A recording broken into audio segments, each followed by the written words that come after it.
প্রথম বর্ষের শিক্ষার্থীদের ভোটার তালিকায় অন্তর্ভুক্তির দাবিতে সকাল ৯টা থেকে কোষাধ্যক্ষের কার্যালয়ের সামনে অবস্থান নেয় ছাত্রদল। পরে ১০টার দিকে ছাত্রদলের সভাপতি সুলতান আহমেদ রাহির নেতৃত্বে নেতাকর্মীরা কোষাধ্যক্ষের কার্যালয়ে ঢুকে মনোনয়ন বিতরণ কার্যক্রম বন্ধ করে গেটে তালা মেরে দেয়।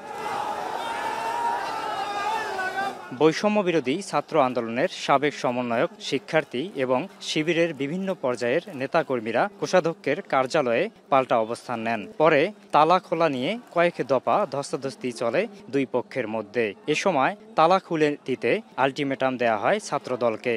তালা না খোলায় বেলা ১টার দিকে কোষাধ্যক্ষের কার্যালয়ে ঝুলানো তালা ভেঙে ফেলেন অপরপক্ষ।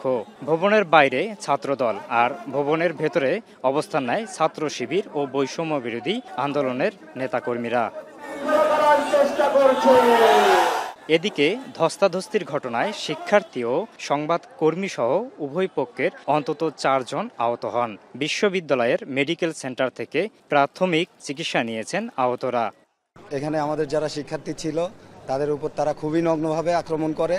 আক্রমণের এক পর্যায়ে তারা আমাকে আহত করে। ক্যাম্পাসে যত যাই হোক, আমরা সাধারণ শিক্ষার্থীরা প্রত্যাশা রাখি যে নির্বাচন যেই তারিখে প্রশাসন দিয়েছে ওই তারিখেই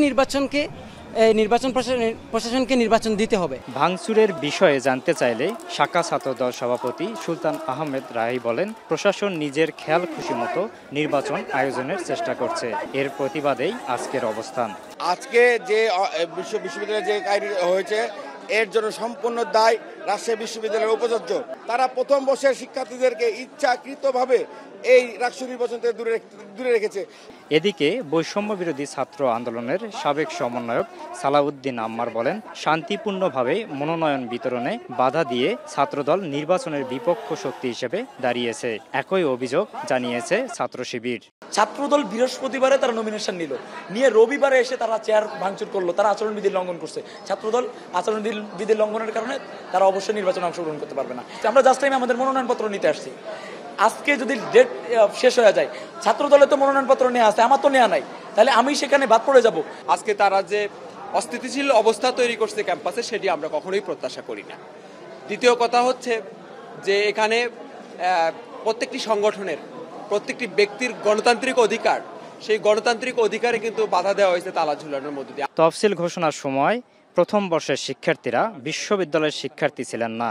এখন আর তাদের ভোটার করার সুযোগ নেই বলে জানান রাকসু নির্বাচনের প্রধান নির্বাচন কমিশনার। 2024-25 শিক্ষার্থীদের আপনারা জানেন যে তফসিল ঘোষণার পর যদি কাউকে ভোটার করতে হয়, এটির এখতিয়ার নির্বাচন কমিশনের নেই। আমরা এই বিষয়ে প্রশাসনের সাথে কথা বলবো। কোনো পন্থায় যদি প্রশাসন আমাদেরকে বলে, তাহলে আমরা 2024-25-এর শিক্ষার্থীদের বিষয়টা নিয়ে কথা বলবো। এদিকে উত্তেজনা সত্ত্বেও দুপুরের পর রাকসু নির্বাচনের মনোনয়ন ফরম বিতরণ কার্যক্রম আবার শুরু হয়েছে। মারুফা চান, এখন, রাজশাহী।